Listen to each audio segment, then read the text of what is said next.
비행기 내에서 신속한 응급처치로 70대 남성을 구한 수간호사가 화제를 모으고 있다. 침착하게 기내에 있던 베개를 모아 환자의 다리 밑에 고인 후 생리식염수를 정맥에 주입했는데 나이팅게일 정신을 발휘해 위급한 상황에서 소중한 생명을 구한 전경순 수간호사를 사건 현장에서 만나본다. 네, 함께 사는 세상 오늘의 주인공은요. 비행기 내에서 응급 환자를 구한 수간호사의 얘기입니다. 네, 자, 동두천에 노인 전문 병원이 있고요. 그 병원에서 노인 전문 병원 수간호사로 일하시는 전경순 수간호사입니다. 결혼 25주년을 맞았어요. 부부가 터키 여행을 떠나게 됩니다.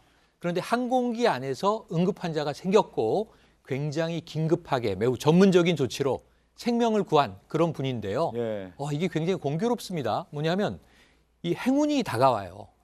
대학 4학년 딸이 아르바이트를 하는데 이벤트에 응모를 했다가 20명에게 주는 모 회사의 이벤트에 당첨이 되면서 1,000만 원을 받게 됩니다. 예. 그런데 이 딸이 얼마나 기뻤겠습니까? 그런데 어머니와 아버지에게 결혼기념일이시죠. 여행 다녀오세요.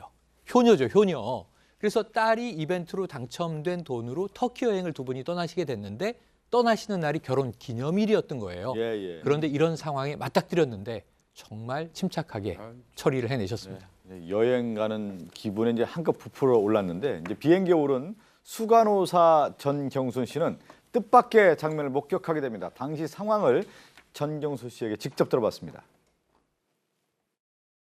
저는 이제 비행기 완전히 탔으니까 편한 마음으로 운동화도 벗고 목베개도 하고 이제 이렇게 편하게 있었어요. 그런데 출발 시간이 9시 35분이었는데 출발을 못 하고 있는 거예요. 그러더니 갑자기 저 앞쪽에서 의료진 있어요 이렇게 소리를 지르더라고요. 그래서 제가 뻘떡 일어났어요. 정말 의자에서. 복도 앞쪽을 이렇게 보니까 앞쪽에서 여자 승무원 2명이 한 70대 정도의 할아버지를 양쪽에서 부축해서 응급처치할 수 있는 그 공간으로 모시고 나오는데 혈액이 부족해서 그 할아버지 그 얼굴이 너무 창백한 거예요. 뇌로 가는 산소가 부족해서 한단도 흐렸고 몸도 어지러움증 때문에 못 가는 거죠. 그래서 제가 눕히세요. 그리고 제가 뛰어나갔죠. 그 상황에서 만약에 넘어져서 뇌를 부딪히거나 이렇게 하면 정말 큰일이거든요. 눕히고 기내에 있는 베개 다 가지고 오세요. 소리 질러가지고 다 모아가지고 다리 밑에 일단 고여서 다리 쪽에 있는 피를 심장 쪽으로 몰아줘야 이 빠져나간 피를 보충할 수가 있거든요. 그래야 혈압도 올라가고 빈혈도 해결이 되고 이렇게 되는 거거든요. 해놓고 그때 의사가 왔어요. 그래서 의사 보러 혈압을 재라. 그리고 나는 팔뚝을 걷어 올려가지고 생리식염수를 정맥 주사한 거죠. 전경순 씨 얘기 들어보니까 설명도 진짜 잘하네요. 그 상황을 다 설명하는데 의료진이 있어야 기급하게 그냥 자기가 나가야 될 거라고 그냥 무의식적으로 일어난 거예요 보니까. 그러니까 그냥 의료진 있어야 하니까 그냥 벌떡 일어났다고 벌떡 합니다. 일어나서. 그냥 벌떡 일어나서 딱 네. 보니까 여승무원 2명이 한 70대 남성을 부축하고 있는 거예요. 근데 딱 보니까 부축하는 과정에서 넘어지면 굉장히 위험하다라고 생각을 한 것 같아요. 그러니까 이거 지금 너무 얼굴도 창백한 상황이니까 쇼크로 쓰러질 수도 있다. 빨리 눕히세요라고 또 소리를 지르셨다고 합니다. 그러니까 이제 이 여승무원들이 이제 저 70대 할아버지를 이렇게 눕힌 상황에서 이제 여러 가지 보니까 굉장히 좀 위급한 상황이라는 판단이 들었는데 저 당시에 이제 저는 이 얘기가 가장 재밌던데요. 이제 의료진 어디 있나요라고 소리 질렀을 때 벌떡 일어났다고 하셨잖아요. 그때 아까 처음에 우리가 딱 비행기 타자마자 편안하게 신발도 예. 벗고 계셨다는데 너무 놀래서 남편 신발을 신고 뛰어들어가셨다고 합니다. 예. 당시 지금 저희가 그림으로 좀 표시하지만 출혈 상태 70대 할아버지 출혈 상태가 심각했다고 하더군요. 예, 상당히 심각했던 모양입니다. 이 항문을 통해서 출혈로 보이는 그 양이 이 덩어리가 돼가지고 툭 떨어졌는데 그게 뭐 대충 잡아도 한 500cc가 이상, 500cc 이상 정도였다고 해요. 그래서 이분이 이제 제가 보니까 노인병원에서 근무하면서 저런 노인분들 응급조치를 자주 했던 경험이 있는 것 같습니다. 예. 그러니까 익숙하게 바로 기내에 있는 벽에를 다 모아가지고 다리 쪽을 높여서 혈액이 이제 심장 쪽으로 가도록 이런 응급조치를 했던 것 같습니다. 그래야지 뭐 혈압도 올라가고 빈혈 증상도 나아지고 이런다고 그러는데요. 개인적으로도 반갑습니다. 제가 2014년도에 동두천 경찰서 수사과장을 했는데 제가 이 병원 알거든요.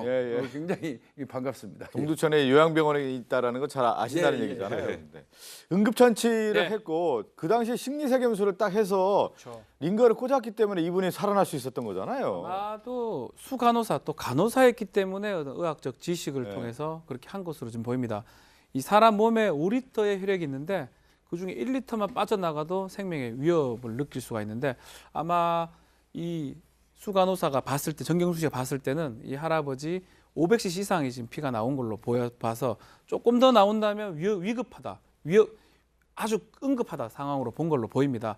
그래서 이 식염수라도 투입을 해야지 혈압이 정상적으로 유지가 될 수 있다고 판단했고 응급키트 가져오라고 한 다음에 거기서 이제 주사를 놓아서 식염수를 보충을 했고 그래서 혈압을 유지한 다음에 그 다음에 의사를 부른 것입니다. 네, 이 응급한 상황에서 이 나이팅게일 정신을 발휘한 전경순 씨 이번에 이런 다짐과 소감을 또 전했습니다. 이어서 듣고 오겠습니다. 그거는 정말 뭐 무의식이었고 그것이 이제 병원이든 기내이든 그런 환자가 발생했을 때는 하여튼 내가 뭘 해야 된다는 생각은 들었어요. 그 순간에 저도 후폭풍이 있을까? 혹시 나한테 어떤 뭐 잘못했다고 그러지 않을까? 주사 잘못 놨다고 하지 않을까? 이런 생각은 정말 1도 없었어요. 하나도 없었어요. 무조건 구해야 된다. 빨리 처치해야 된다. 그 생각밖에 저는 없었어요.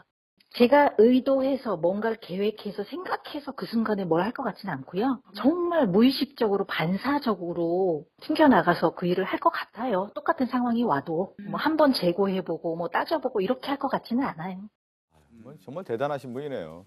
근데 여행을 갔을 거 아니에요. 이제 이게 응급조치를 하고 그렇죠. 환자 걱정되지 않았을까요? 환자가 많이 걱정돼서 결혼 25주년 아닙니까? 이게 은혼식이라고 하잖아요. 그런데 이제 현지에 여행을 다니는데 같은 비행기를 타고 같은 터키에 여행을 하고 있는 여러 그 관광객들 분들이 이분을 알아보시는 거예요.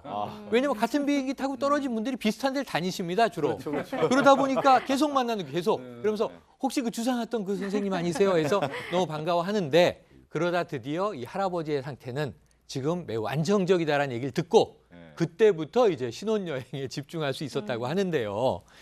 그런데 정말 은혼식. 그 할아버지가 참 큰일 당할 뻔 하셨던 것이 산악회에서 터키 해외여행을 가는 것인데 그 할아버지는 가족 없이 일행들만 있는 상태였다고 합니다. 결혼 25주년 기념으로 이제 터키 여행을 다녀오셨는데 앞서도 그런 얘기를 했잖아요. 이런 상황이 왔을 때 자기는 하나 뭐 일도 그런 생각을 뭐 다른 어떤 생각을 하지 않고 그냥 가게 됐다. 무의식적으로 가게 됐다는 얘기했는데 이런 상황이면 아마 또 그런 구조 활동을 했겠죠. 실제로 그 질문을 취재진이 했어요. 만약에 이런 일이 또 생긴다면 어떻게 할 것 같느냐. 아주 단호하게 무의식적으로 반사적으로 똑같은 일을 할 것 같다는 답변을 하셨어요. 근데 이분 말씀을 들어보면 말씀도 전문적이지만 뭔가 굉장히 여유 있게 응급 조치를 하셨다라는 생각이 들잖아요. 전문적으로. 근데 아마도 이제 이런 그 직업 의식이 몸에 체화되지 않았나 하는 생각이 드는데 간호사 생활이 올해로 30년이 된다고 합니다. 90년부터 시작을 했고요. 수간호사가 된 지도 20년이 됐고 대학병원 수술실에서 근무를 했었다고 하니까 과거에 8년 전까지만 해도 아마 위급하거나 응급 상황을 상당히 잘 대처할 수 있었던 것 같고 이제 8년 전부터 노인병원에서 일을 했는데 노인병원도 특성상 응급조치나 이런 것들이 많다 보니까 이런 일이 생겼을 때 당황하기보단 잘 대처할 수 있었다라는 말씀을 하셨고요. 난 이 얘기도 상당히 꼭 전해드리고 싶더라고요. 본인 스스로의 삶의 본분이 지금 현재 간호사로서가 아니라 어쩌면 이제 간호사가 자신의 어떤 인생이 됐을 수도 있는데 나의 삶의 본분 자체가 간호를 통한 국민의 건강 증진이다. 그래서 지금 같은 일이 너무나 당연한 일이다라는 말씀을 남기셨습니다. 왜 그 병원 가보면 간호사도 여러분 계시지만 주사하는 게 맞으면 하나도 안 아픈 분이 있잖아요. 엄청 아픈 분도 있고요. 맞아요. 전경수 씨한테 맞으면 하나도 안 아플 것 같다는 생각이 들고 오늘 그 설명을 하는데 참 왜 병원 갔을 때 듣고 싶은 얘기들이 있는데 저런 분한테 만나면 아마 그 병원에 대한 얘기를 손쉽게 좀 알기 쉽게 설명하실 것 같아서 더욱더 좀 믿음이 가는 분이었습니다. 전경수 씨에 대한 얘기를 끝으로 오늘 인사를 나누겠습니다.